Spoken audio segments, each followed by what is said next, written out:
صل على رسوله الكريم. أما بعد فأعوذ بالله من الشيطان الرجيم. بسم الله الرحمن الرحيم. وعباد الرحمن الذين يمشون على الأرض هونا وإذا خاطبهم الجاهلون قالوا سلاما. صدق الله العظيم وبلغنا رسوله النبي الكريم ونحن على ذلك لمن الشاهدين والشاكرين والحمد لله رب العالمين. اللهم صل على سيدنا محمد وعلى آل سيدنا محمد وبارك وسلم.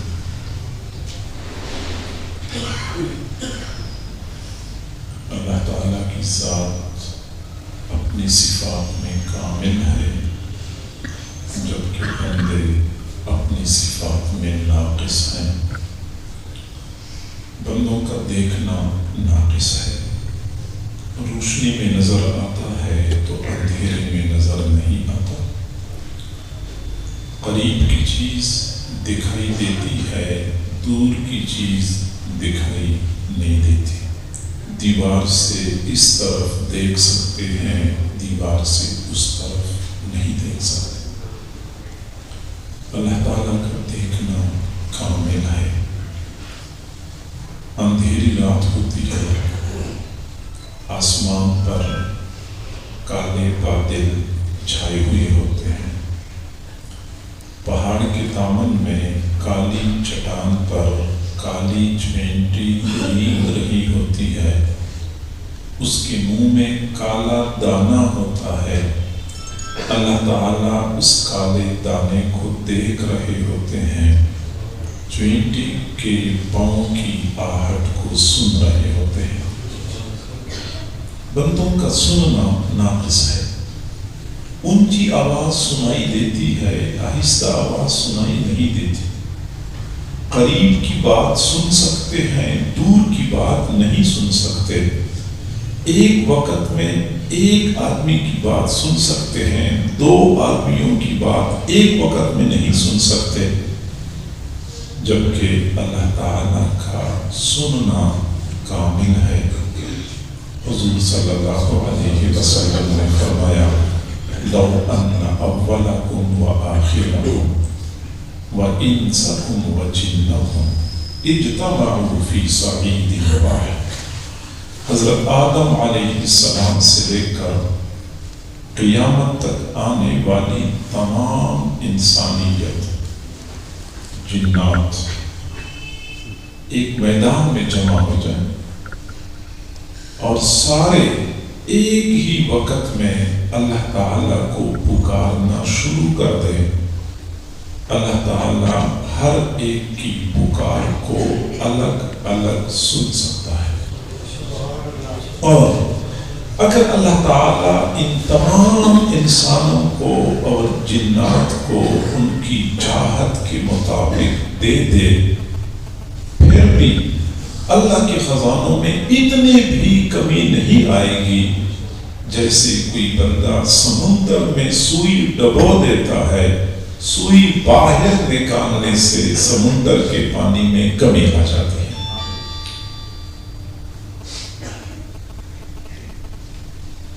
اللہ تعالیٰ اپنی صفات میں کامل. اس دنیا میں اللہ تعالیٰ کی سب سے زیادہ کامل مکمل ثنا اور حمد اور تعریف حضور صلی اللہ علیہ وسلم نے فرمائی ہے. میرے محبوب نے فرمایا: اللہم لا احصی ثناء علیک. اے اللہ، میں تیری تعریف کر ہی نہیں سکتا. انت کما اثنیت علی نفسک. اللہ تو ایسا ہی ہے جیسا کہ تو نے اپنی تعریف خود کی ہے. اور اللہ تعالیٰ نے اپنی تعریف کیسے کی ہے؟ قرآن مجید میں اللہ تعالیٰ اپنی تعریف کرتے ہیں: وَلَوْ أَنَّ مَا فِي الْأَرْضِ مِنْ شَجَرَةٍ أَقْلَامٌ وَالْبَحْرُ يَمُدُّهُ مِنْ بَعْدِهِ سَبْعَةُ أَبْحُرٍ ما نفدت کلمات اللہ، روئی زمین پہ جتنے درخت ہیں سارے قلم بن جائیں، اور جو سمندر ہے اسی طرح 7 سمندر اور بن جائے، وہ سیاہی ہو جائے، پھر لکھنے والے لکھنا شروع کر دیں، قلم گھس گھس کے ختم ہو جائیں گے، سمندروں کی سیاہی ختم ہو جائے گی، لیکن اللہ کی تعریفیں ختم نہیں ہو سکتی۔ حضرت خواجہ مجدد الفسانی رحمت اللہ علیہ نے فرمایا کہ اس دنیا میں اللہ تعالی کی جتنی تعریفیں کی گئی ہیں، جتنی تعریفیں کی گئی ہیں، وہ اللہ تعالی کی عظمت کے پردوں سے نیچے رہ جاتی ہیں۔ اللہ کی ذات اس سے بھی بلند ہے اور اس سے بھی بلند ہے۔ بندوں کی تعریفیں اللہ کی ذات تک پہنچ ہی نہیں سکتی، اللہ کی ذات اتنی بلند ہے۔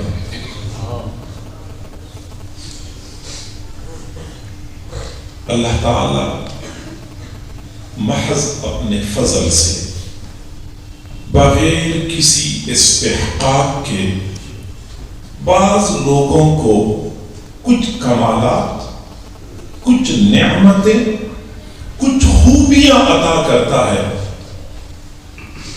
پھر بدقسمتی سے بندے اپنی اوقات بھول جاتے ہیں، اپنے آپ کو کچھ سمجھنا شروع کر دیتے ہیں،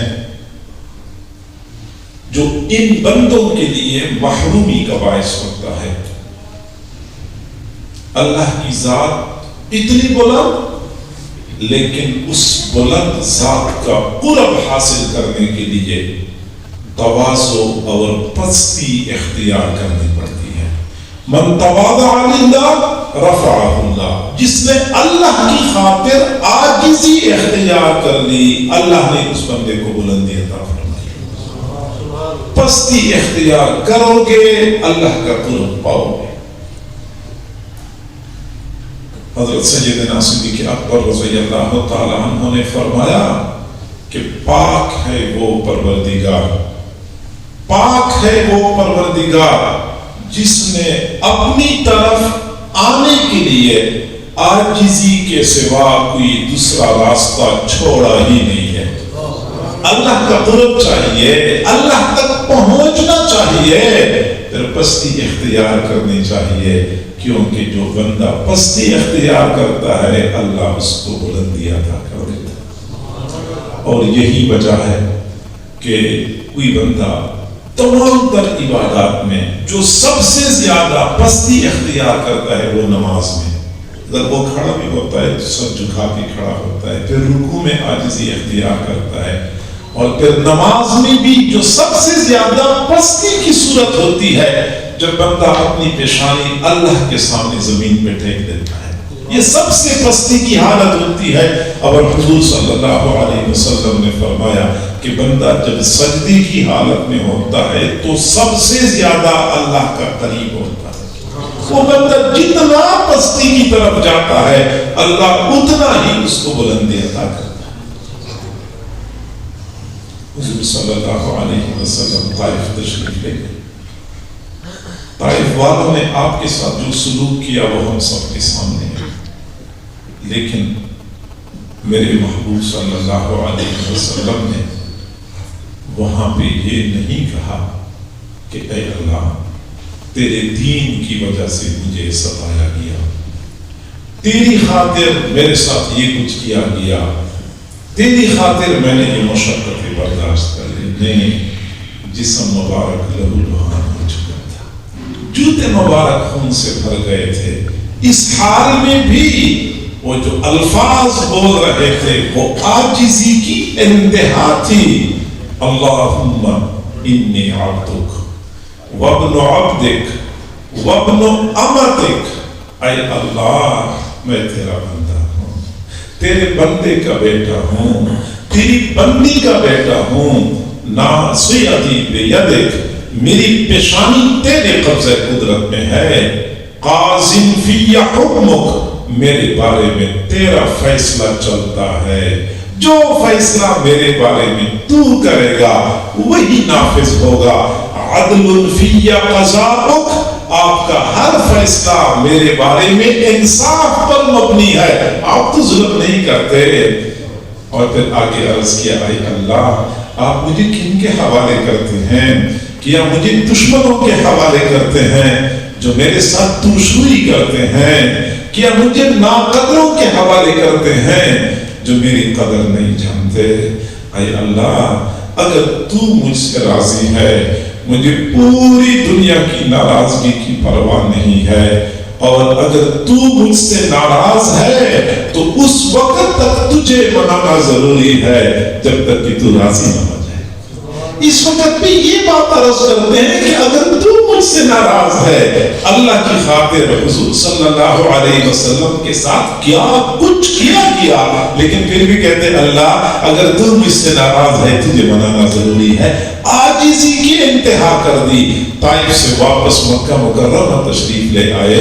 اللہ تعالیٰ نے معراج پہ بلا لیا اور بلندیوں کی انتہا کر دی. میرے محبوب نے طائف میں عاجزی کی انتہا کر دی. اللہ نے معراج پہ بلا کے بلندیوں کی انتہا کر دی. من تواضع للہ رفعہ اللہ، جو اللہ کی خاطر عاجزی اختیار کرتا ہے اللہ اس کو بلندی عطا کر دیتا ہے. وہی لوگ دنیا میں بلندی پاتے ہیں، بڑے مرتبے پاتے ہیں جو اپنے آپ کو دوسروں سے کم تر سمجھتے ہیں اور دوسروں کو اپنے سے برتر سمجھتے ہیں. اور یہ بہت مشکل عمل ہوتا ہے. کئی مرتبہ ایسا بھی ہوتا ہے کہ جو اللہ والوں کی ضرورت پڑتی ہے نا، یہ کیوں ضرورت پڑتی ہے؟ کئی مرتبہ بندے کے دل میں تکبر ہوتا ہے اور وہ اپنے آپ کو عاجزی والا سمجھتا ہے. میں ایک مثال سے بات سمجھاؤں کہ نمازیوں نے جوتیاں اتاری. اب ایک بندہ کہتا ہے کہ میں نمازیوں کی جوتیاں سیدھی کر رہا ہوں. دل ہی دل میں کہتا ہے کہ بس یہ تو میری عاجزی ہے، ورنہ میری شان تو بہت بلند ہے. یہ جو میں لوگوں کی جوتیاں سیدھی کر رہا ہوں یہ تو میری عاجزی ہے، ورنہ میری تو حیثیت کچھ اور ہے. اب یہ بندہ جوتیاں سیدھی کر رہا ہے اور تکبر میں مبتلا ہے، کیونکہ اپنی شان کو بلند سمجھ. وہ دوسروں کی نظروں میں اپنے آپ کو گرا سکتا ہے لیکن کوئی بندہ اپنی نظروں میں اپنے آپ کو نہیں گرا سکتا. یہ بہت مشکل کام ہوتا ہے. میں آپ لوگوں کی نظروں میں اپنے آپ کو حقیر بناؤں اور میں کہہ دوں میں گناہگار، میں پرتقصیر اور میں ایسا اور میں ایسا، آپ کی نگاہوں میں اپنے آپ کو گراؤں، یہ آسان ہے. لیکن میں اپنی نظروں میں اپنے آپ کو کم درجے کا بناؤں یہ بہت مشکل کام ہے. کیونکہ کئی سارے لوگ ایسے ہیں جو اپنے آپ کو بہت عاجز دکھا رہے ہوتے ہیں، لوگوں کے سامنے بھی کہتے ہیں میں گناہگار، میں عاجز، اور دل ہی دل میں کہتے ہیں کہ یہ تو میری عاجزی ہے ورنہ میری تو شان ہی بہت بلند ہے. اس لیے اپنی نظروں میں اپنے آپ کو گرانا کمال ہے. میں سب سے کم درجے کا.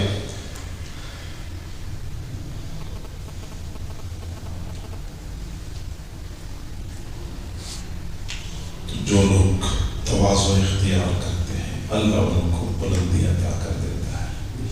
آپ نے کبھی غور کیا ہے یہ شیخ سعدی رحمت اللہ علیہ عجیب اللہ والے گزرے ہیں. انہوں نے گلستان بستان 2 کتابیں لکھی ہیں، کمال کی باتیں ان میں تحریر فرمائی ہیں. ایک واقعہ وہ لکھتے ہیں، وہ ہے فرضی، کوئی حقیقی نہیں ہے لیکن بات سمجھنے کے لیے بہت مناسب ہے. وہ فرماتے ہیں کہ بغداد میں شاہی جھنڈے اور شاہی پردے کے درمیان مکالمہ ہوا. وہ جھنڈا جو بادشاہ ہر وقت ساتھ لیے پھرتا تھا اور بادشاہ کے دروازے پہ لٹکا ہوا پردہ تھا، دونوں کے درمیان مکالمہ ہوا. شاہی جھنڈے نے کہا کہ کیا وجہ ہے؟ بادشاہ جب سفر پہ جاتا ہے تو مجھے ساتھ لے کے جاتا ہے، سفر کی گرمی سردی میں برداشت کرتا ہوں، صعوبتیں اور مشقتیں میرے حصے میں، اور آپ کا حال یہ ہے کہ آرام سے دروازے پہ لٹکا ہوا ہے لیکن بادشاہ کی خوبصورت باندیاں، خوبصورت بیویاں آپ کی پیچھے چہرہ چھپاتی ہیں. مشقت، صعوبت میرے حصے میں، اعزاز اور شرف آپ کو ملا، وجہ کیا ہے؟ تو شاہی جھنڈے نے جواب دیا کہ بالکل آپ کی بات ٹھیک ہے، میدان جنگ کی مٹی اور غبار تجھ پہ پڑتا ہے، مشقتیں تجھے، گرمی سردی تجھے برداشت کرنی پڑ رہی ہے، مجھے اعزاز اور شرف حاصل ہے، لیکن آپ نے کبھی غور کیا ہے کہ آپ نے اپنا سر آسمان پہ اٹھایا ہوا ہے، میں نے اپنا سر چوکھٹ پہ لگایا ہوا ہے، میں نے اپنا سر چوکھٹ پہ لگایا ہوا ہے، اس پستی کی وجہ سے اللہ نے مجھے رفعت عطا کی۔ ہمارے حضرت جی فرماتے ہیں کہ انسان کی جسم میں سر ہوتا ہے، یہ سر میں تعلی ہے، برتری ہے، یہ اوپر کو رہتا ہے، پاؤں ہوتے ہیں، پاؤں میں پستی ہے، مسکنت ہے، لیکن جب کوئی بندہ غلطی کرتا ہے تو لوگ اس کو سزا دیتے ہیں تو جوتے سر کو لگتے ہیں، اور جب سر کو جوتے لگتے ہیں تو بندہ ناراض ہو جاتا ہے تو لوگ اس کو مناتے ہیں تو پاؤں پکڑتے ہیں۔ جوتے سر کو لگے، منانے کی باری آئی تو پاؤں پکڑ لیے، اعزاز پاؤں کو مل گیا، کیونکہ پاؤں میں پستی ہے، جو اللہ کی خاطر پستی اختیار کرتا ہے اللہ اس کو بلندی عطا کرتا ہے۔ تو میرے بھائیوں، ہمیں چاہیے کہ ہم کبھی بھی اللہ کی دی ہوئی نعمتوں کی وجہ سے، اللہ کی دی ہوئی خوبیوں کی وجہ سے اپنے آپ کو دوسروں سے برتر، دوسروں کو اپنے سے حقیر نہ سمجھا کریں۔ ہر بندے کو چاہیے کہ اپنی اوقات یاد رکھے، اپنی اوقات یاد رکھے۔ ایک اللہ والے کے سامنے ایک نوجوان اکڑ اکڑ کے جا رہا تھا تو اللہ والے نے فرمایا، میرے بھائی اس طرح چلنا اللہ کو ناپسند ہے، عاجزی کے ساتھ چلا کرو۔ نوجوان نے کہا، تو مجھے جانتا ہے میں کون ہوں؟ تو اللہ والے نے فرمایا کہ ہاں میں تجھے جانتا ہوں، تو کون ہے؟ تیری ابتدا ناپاک پانی کا قطرہ۔ بچہ پیدا ہوتا ہے ناپاک پانی کے قطرے سے پیدا ہوتا ہے، تیری انتہا مردار بدبودار کیلوں کی غذا بننے والا ہے، انہیں قبر میں جا کے بننے سے کیلوں کی غذا بننا ہوتا ہے، اور اس دوران تیری حالت یہ ہے کہ پیٹ میں گندگی اٹھائے کرو۔ یہ تو اللہ تعالیٰ کی ستائش ہے کہ ہماری اوپر پردہ ڈالا ہوا ہے۔ سچی بات یہ ہے ہماری بہت ساری برائیاں ایسی ہیں، ہمارے بہت سارے کرتوت ایسے ہیں کہ دنیا والوں کو پتہ نہیں ہے۔ لوگ ہاتھ کی سلام بھی کرتے ہیں، کئی مرتبہ ہاتھوں کا بوسہ بھی دیتے ہیں، اور کیا کچھ ہمارے بارے میں لوگ سوچتے ہیں اور سمجھتے ہیں۔ سچی بات یہ ہے کہ اگر ہمارے وہ کرتوت اور وہ سیاہ کارنامے لوگوں کے سامنے کھل گئے، شاید ہمیں کوئی بندہ سلام بھی نہ کرے۔ اس لیے تو کسی بزرگ نے فرمایا کہ جس نے تیری تعریف کی ہے، حقیقت میں اس نے پروردگار کی ستاری کی تعریف کی ہے، کہ وہ ستاری کا پردہ ہے جو ہم پر پڑا ہوا ہے، ہمارے غریب لوگوں کو معلوم ہے۔ سمجھدار بندہ وہ ہوتا ہے جو اپنی حقیقت کو مد نظر رکھتا ہے، اپنی اوقات کو یاد رکھتا ہے۔ محمود غزنوی کے دربار میں ایک غلام تھا جس کا نام ایاز تھا۔ ایاز تھا تو غلام، لیکن اپنی سمجھداری اور وفاداری کی بدولت اس نے بادشاہ کے دربار میں وزیروں کے برابر کا مرتبہ حاصل کیا تھا، برابر بیٹھا ہوتا تھا، اور وزیروں کے یہ بات ناگوار گزرتی تھی کہ ایک غلام ہمارے ساتھ برابر بیٹھا ہوتا ہے۔ کئی مرتبہ وزیر پھر ایاز کے خلاف منصوبے بنایا کرتے تھے اور بادشاہ کو متنفر کرنے کی کوشش کرتے تھے۔ چنانچہ ایک مرتبہ ایک وزیر نے بادشاہ سے کہا کہ بادشاہ سلامت، آپ تو ایاز پر اتنا اعتماد کرتے ہیں، لیکن آپ کو پتا ہے کہ ایاز کیا کرتا ہے؟ ایاز نے تو سلسلہ شروع کر رکھا ہے آپ کے خزانے میں، جو قیمتی ہیرے اور جواہرات ہیں چن چن کے اکٹھے کر رہا ہے اور ایک الماری میں جمع کر رہا ہے۔ آپ کے محل میں ایک الماری اپنے لیے خاص کر رکھی ہے، قیمتی چیزیں اس میں رکھتا ہے، ہر وقت تالا لگائے رکھتا ہے، کسی اور کو چابی نہیں دیتا۔ بادشاہ نے کہا نہیں، ایاز تو ایسا بندہ نہیں ہے، مجھے اس پر اعتماد ہے۔ اگلے وزیر نے کہا نہیں بادشاہ سلامت، بات اس کی صحیح ہے، اس نے باقی ایک الماری میں کچھ سامان قیمتی رکھا ہوا ہے۔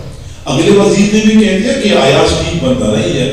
بادشاہ نے کہا چلو بلا دیتے ہیں۔ اسی وقت ایاز کو بلا لیا۔ ایاز، کیا واقعی ایسی بات ہے کہ آپ نے محل میں ایک الماری اپنے لیے خاص کر رکھی ہے؟ جی ہاں بادشاہ سلامت، ایک الماری میرے پاس ہے۔ سنا یہ ہے کہ آپ اس کو ہر وقت تالا لگائے رکھتے ہیں، کسی کو چابی نہیں دیتے؟ جی ہاں، میں کسی کو چابی بھی نہیں دیتا، ہر وقت تالا لگائے رکھتا ہوں۔ بادشاہ نے کہا کہ چابی مجھے دے دو۔ ایاز نے چابی پکڑا دی۔ بادشاہ نے اپنے ایک اور ملازم سے کہا کہ یہ چابی لے جاؤ، الماری میں جو کچھ ہے سب کچھ یہاں لے آؤ۔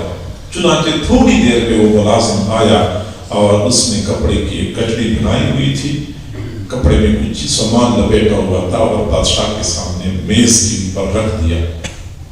بادشاہ نے جب وہ کپڑا ہٹایا، اندر سے کیا سامان برآمد ہو گیا؟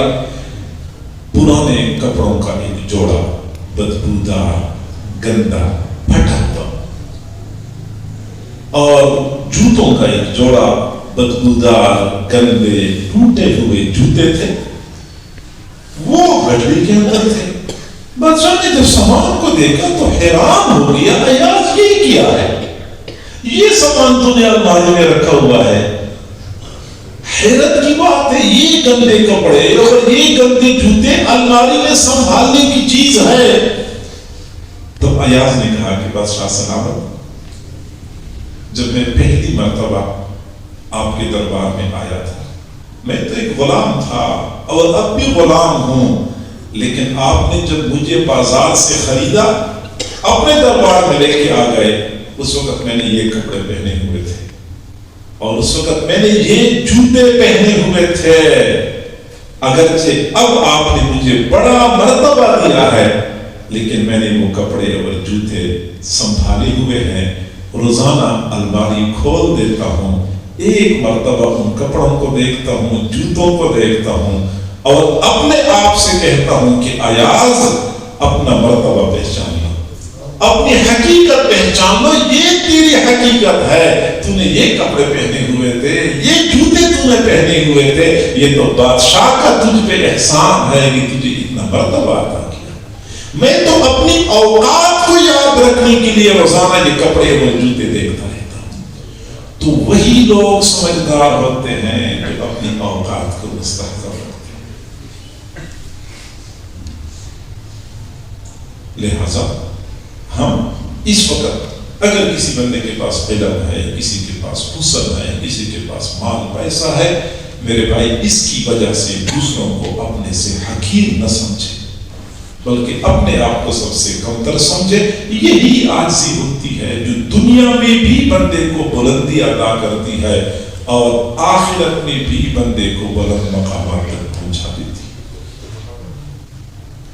اور یہ بات یاد رکھیں کہ جو بندہ دوسروں کو حقیر سمجھتا ہے، اپنے آپ کو دوسروں سے برتر اور بڑا سمجھتا ہے، اور اس کا یہ خیال ہوتا ہے کہ لوگ بھی مجھے بڑا سمجھتے ہیں، یہ اس کی غلط فہمی ہوتی ہے۔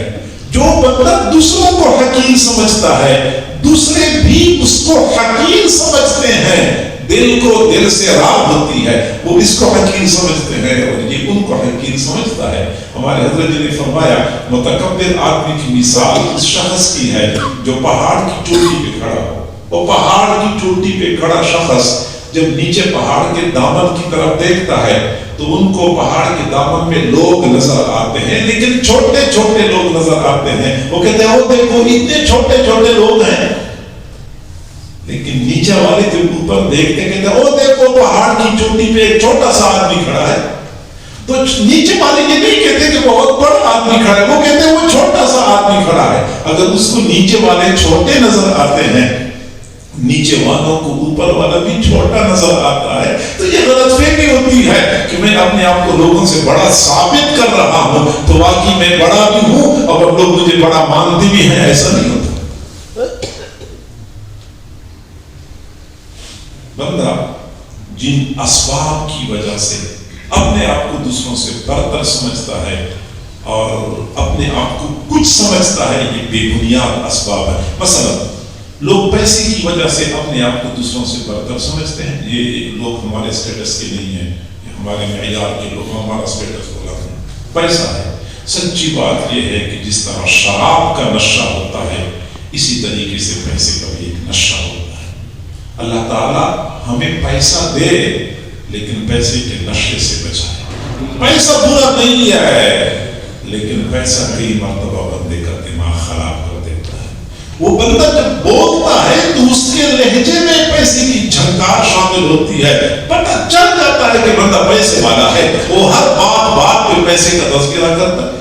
نشہ سے چڑھ جاتا ہے کہ بندہ اپنی اوقات بھول جاتا ہے۔ مجھے ایک بندے نے دکھایا، وہ اپنے جاننے والی کی بات کر رہا تھا کہ وہ بیرون ملک چلا گیا، وہاں پہ چند سال گزارے اور کچھ پیسے کما کے لے آیا، اور جب واپس آیا اس کا تو پھر برا حال تھا، زمین پہ قدم نہیں لگ رہے تھے، پیسہ اور پیسہ۔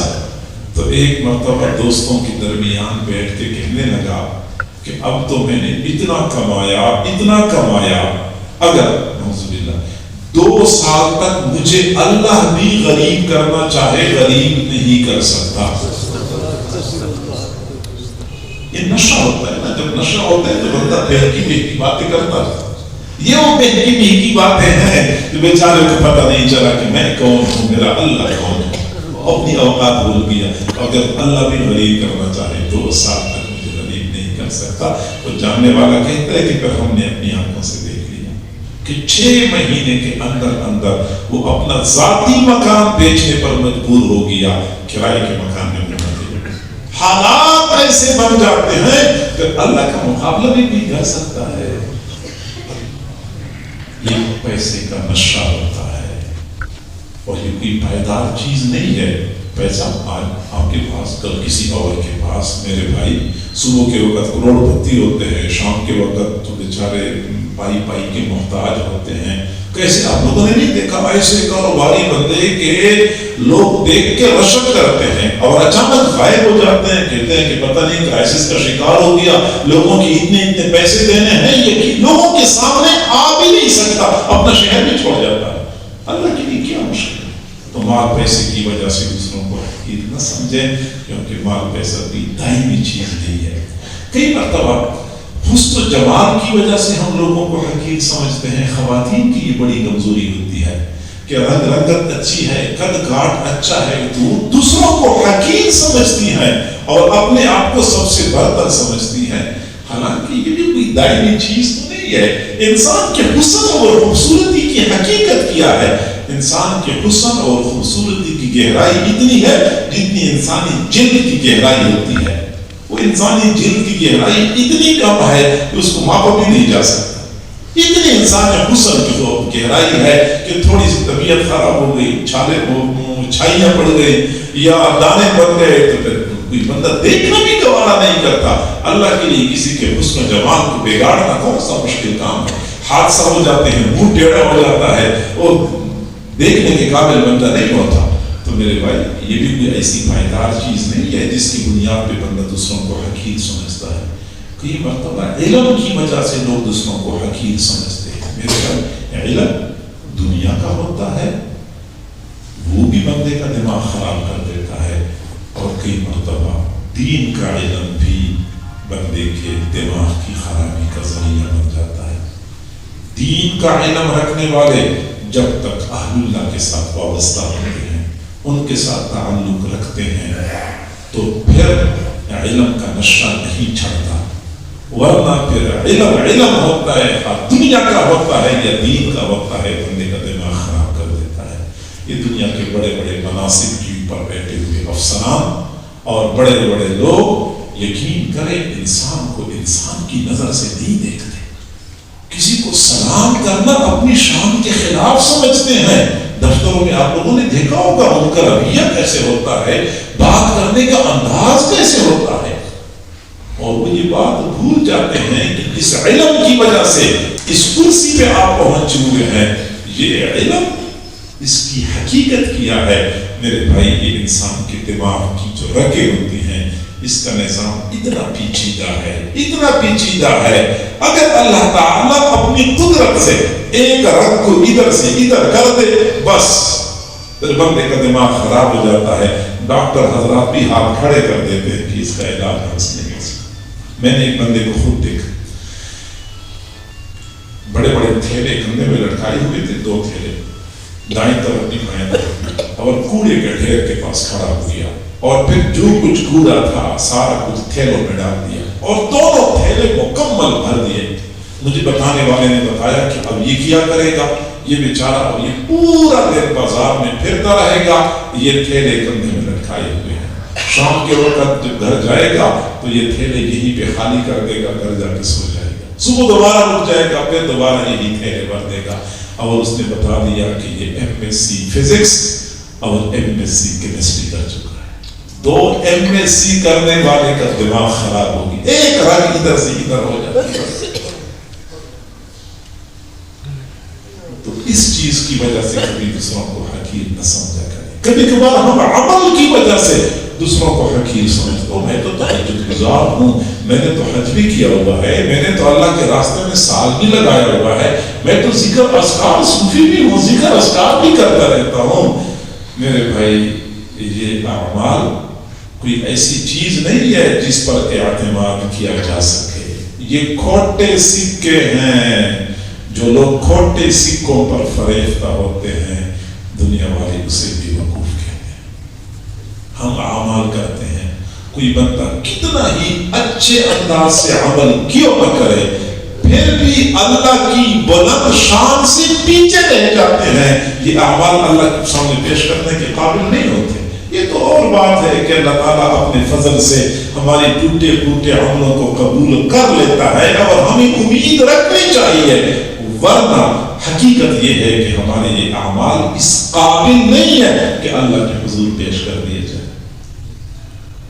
یہی اعمال ہماری پکڑ کا ذریعہ بن سکتے ہیں، یہی اعمال ہمارے مواخذے کا ذریعہ بن سکتے ہیں. جیسے جعلی نوٹ ہوتے ہیں، ویسے تو بندہ بڑا خوش ہوتا ہے، پتہ ہی نہیں ہوتا پورے 5000 کے نوٹ کی کاپی ہے اور وہ سمجھتے میں بازار جا رہا ہوں، میرے پاس یہ نوٹ ہیں، لیکن کسی نے دیکھ لیے وہ کہے گا تیرا دماغ خراب ہے. یہی نوٹ تیرے لیے وبال بن سکتے ہیں، یہ تیری پکڑ کا ذریعہ بن سکتے ہیں. یہی حال ہمارے اعمال کا ہے. آپ دیکھیں صحیح بخاری شریف کی روایت ہے، حضور صلی اللہ علیہ وسلم نے فرمایا لن ینجی احدا منکم عملہ، تم میں سے کسی بندے کو اس کے اعمال نجات نہیں دے سکتے، اعمال نجات نہیں دے سکتے. قالوا بلا انت یا رسول اللہ، اللہ کے رسول آپ کے اعمال بھی آپ کو نجات نہیں دے سکتے. قال ولا انا، میرے اعمال بھی مجھے نجات نہیں دے سکتے. بخاری شریف کی روایت ہے الا ان يتغمدني الله برحمت، اللہ تعالیٰ مجھے اپنی رحمت میں ڈھانپ لے تو اور بات ہے. گویا کہ معاملہ اللہ کی رحمت پر موقوف ہے.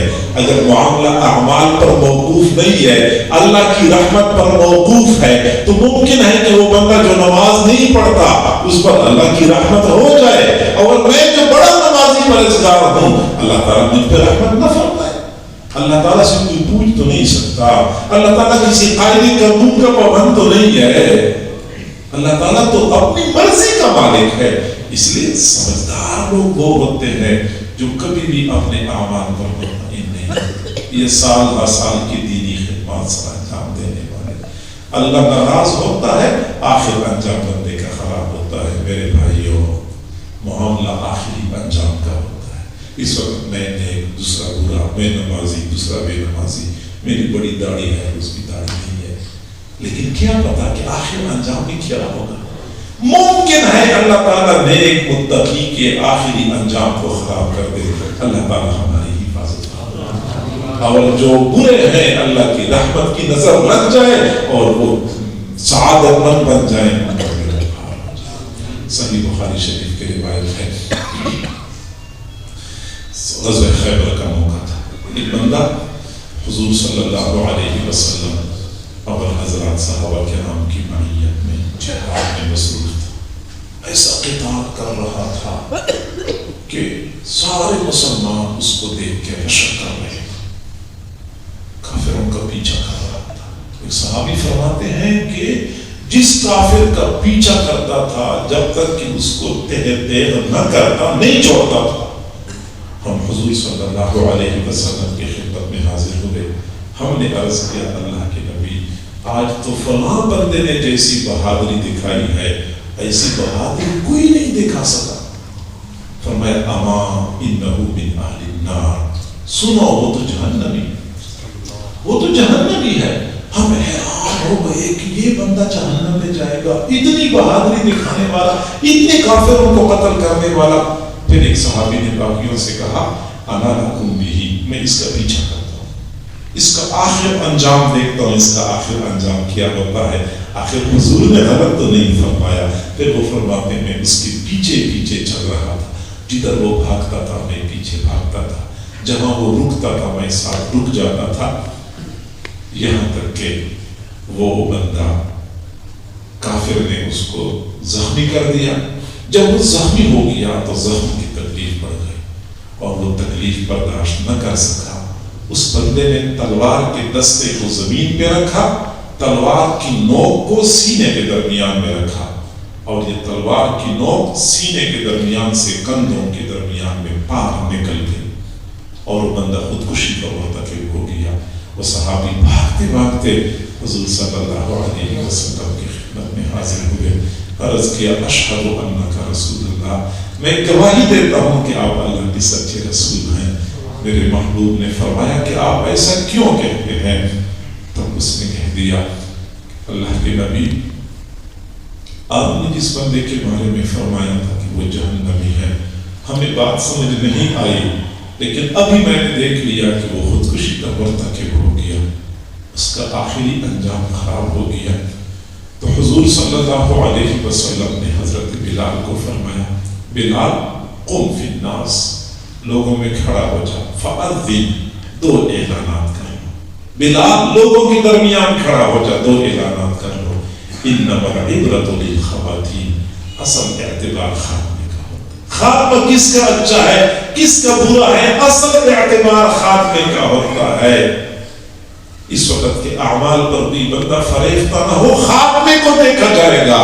اور دوسری بات یہ فرمائی اعلان کر دو ان اللہ لا یؤید ھذا الدین بالرجل الفاجر، اللہ تعالیٰ کئی مرتبہ دین کی تائید اور دین کی تقویت کا کام ایک ایسے بندے سے لے لیتا ہے جو اللہ کے ہاں فاسق فاجر ہوتا ہے، اللہ کے ہاں مردود ہوتا ہے، لیکن دین کے لیے اللہ اس کو استعمال کرتا ہے، پسینہ بھی بہاتا ہے، دھکے بھی کھاتا ہے. اس ایک بندے کی وجہ سے ہزاروں لوگ دین کی طرف آ گئے، لیکن اسی ایک بندے کے ساتھ اللہ نے بے نیازی کا مظاہرہ کر دیا، آخری انجام اس کا بلند کر دیا. اللہ تعالیٰ اپنی مرضی.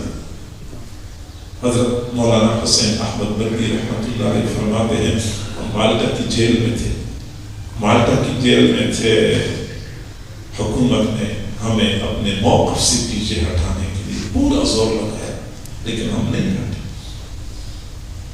آخر کار حکومت نے اعلان کر دیا کہ جیل کے تمام قیدیوں کو پھانسی پہ چڑھایا جائے. ہمیں پتہ چلا، ہم خوش ہو گئے، ایک دوسرے کو مبارکباد دینے لگے. شکر ہے ایک تو ہماری جان اللہ کے لیے چلی جائے گی، شہادت کی موت نصیب ہو جائے گی، دوسرا یہ کہ ان مظالم سے چھٹکارا مل جائے گا. حضرت مہدی رحمۃ اللہ علیہ فرماتے ہیں کہ میں بھاگتے بھاگتے اپنے استاد حضرت شیخ الہند رحمۃ اللہ علیہ کے کمرے میں پہنچا. میں نے دیکھا وہ دیوار کے ساتھ ٹیک لگائے بیٹھے ہوئے تھے اور رو رہے تھے. میں نے کہا استاد جی آپ کو پتہ نہیں چلا کہ حکومت نے ہمیں پھانسی پہ چڑھانے کا فیصلہ کیا؟ فرمایا ہاں بیٹا مجھے پتہ چل گیا. میں نے کہا کہ ہم تو ایک دوسرے کو مبارکباد دے رہے ہیں اور آپ رو رہے ہیں. فرمایا جی ہاں میں تو رو رہا ہوں. میں نے پوچھا پوری زندگی آپ موت سے ڈرے نہیں، اس وقت آپ کو کیا ہو گیا کہ موت کا سن کے آپ نے رونا شروع کر دیا؟ پوری زندگی آپ موت سے نہیں ڈرے، اس وقت کیا ہو گیا موت کا سن کے رونا شروع کر دیا؟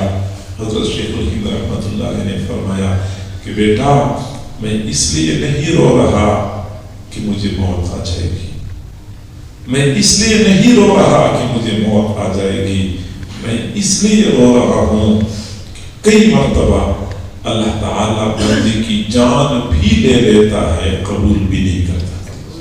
جان لے لیتا ہے، قبول نہیں کرتا۔ میں اس چیز سے ڈرتا ہوں کہ میری جان چلی جائے کہ اللہ قبول بھی نہیں کرے گا۔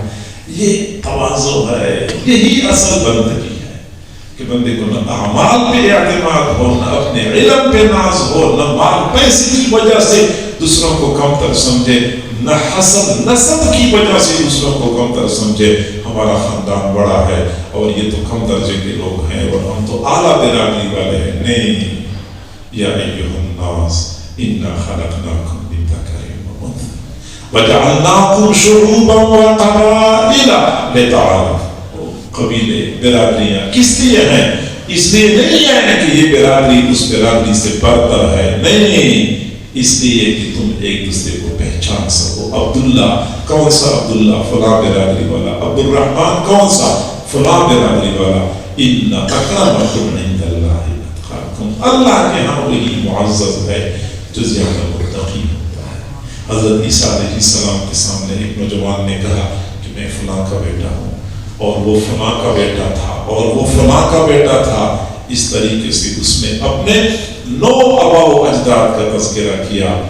تو حضرت عیسیٰ علیہ السلام نے فرمایا کہ آپ نے جن 9 آباء و اجداد کا تذکرہ کیا ہے وہ سارے کے سارے جہنم میں پہنچ چکے ہیں، اگر تو 10واں ہے کہ جہنم میں پہنچنے والا۔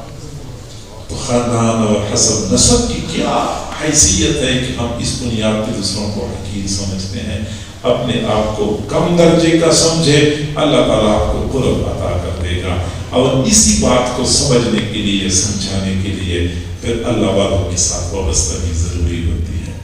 جب اللہ والوں کے ساتھ بندہ وابستہ ہوتا ہے تو بندے پر اپنی اصل حقیقت کھل جاتی ہے، یہ گردن سے سریا نکل جاتا ہے۔ جو لوگ اکڑ کے چلتے ہیں یہ پھر عاجزی کے ساتھ چلنا شروع ہو جاتے ہیں، پھر وہ سمجھتے ہیں کہ میری کوئی حیثیت نہیں ہے، ہاں دوسرے لوگ مجھ سے بہتر ہیں۔ اللہ والوں کے ساتھ تعلق کی یہ اثرات ہوتے ہیں۔ اللہ تعالی ہم سب کو سمجھنے اور عمل کرنے کی توفیق عطا فرمائے۔ وآخر دعوانا ان الحمد للہ رب العالمین۔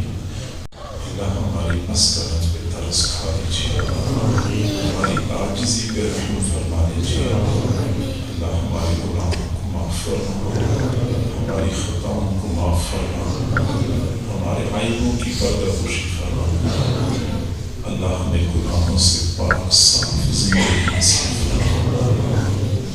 میرے پروردگار، جتنے بھی حضرات موجود ہیں، بہنیں بیٹیاں موجود ہیں، ہم فقیروں کے پاس دینے کے لیے دعائیں ہیں، تیرے پاس دینے کے لیے وسیع خزانے ہیں، ان کو اپنے وسیع خزانوں سے مالا مال فرما، وہ سب کچھ عطا فرما جو ان کی چاہت ہے یا ان کی ضرورت ہے۔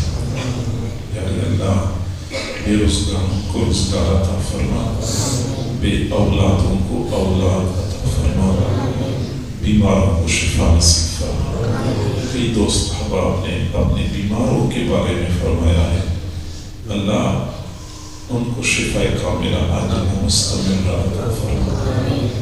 اللہ ہم آزمائشوں کے قابل نہیں ہیں، ہم امتحانات کے قابل نہیں ہیں، ہمیں آزمائشوں سے بچا لیجیے، ہمیں امتحانات سے بچا لیجیے۔ پیارے پروردگار، برے حالات سے محفوظ فرما، بری نظر سے محفوظ فرما۔ جو ساتھی پریشان ہیں، گھریلو پریشانیاں ہیں، پریشانیوں کو ختم فرما۔ رزق کی تنگی ہے، تنگیوں کو دور فرما۔ رشتوں کے مسائل ہیں، مسائل کو حل فرما۔ جن کے عزیز و اقارب فوت ہو چکے ہیں، اللہ ان کی مغفرت فرما۔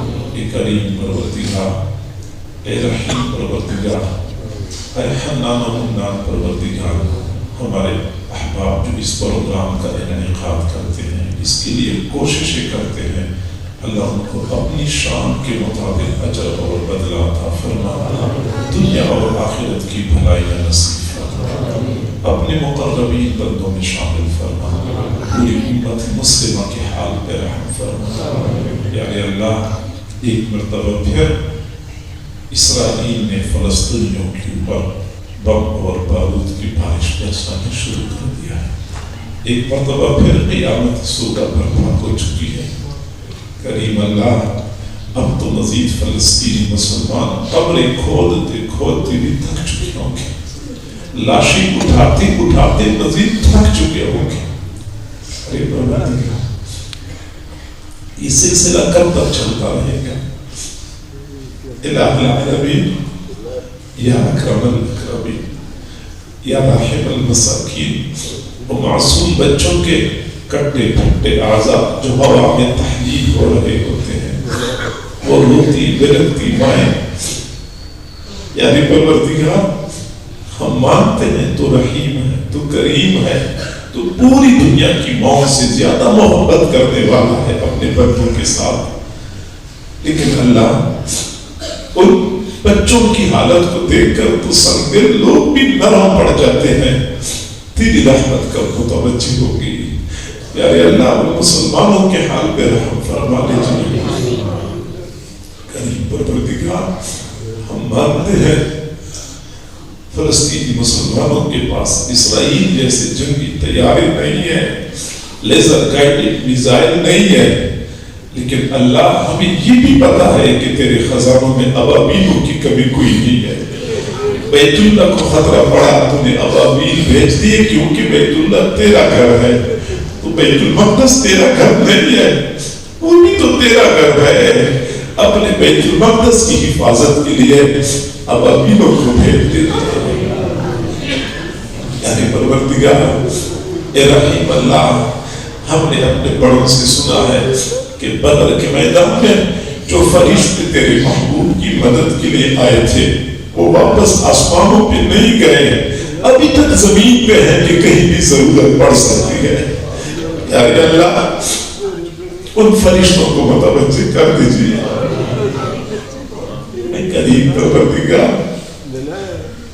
اسرائیل کی پشت سے پورا عالم کفر کھڑا ہے، اسلحہ پہنچا رہے ہیں، تعاون کر رہے ہیں، اپنے فوجی بھیج رہے ہیں۔ فلسطینی مسلمانوں کے پاس مسلمان پانی کی ایک بوتل بھی نہیں پہنچا سکتے، اتنے بے بس ہو چکے ہیں مسلمان، اتنے بے حمیت ہو چکے ہیں۔ مسلمان حکمرانوں کو دینی حمیت نصیب فرما، دینی غیرت نصیب فرما، یا پروردگار اتفاق و اتحاد نصیب فرما، ہماری ان دعاؤں کو اپنی رحمت سے قبول و منظور فرما۔ وصلی اللہ تعالی علی خیر خلقہ محمد و آلہ و اصحابہ اجمعین، آمین برحمتہ۔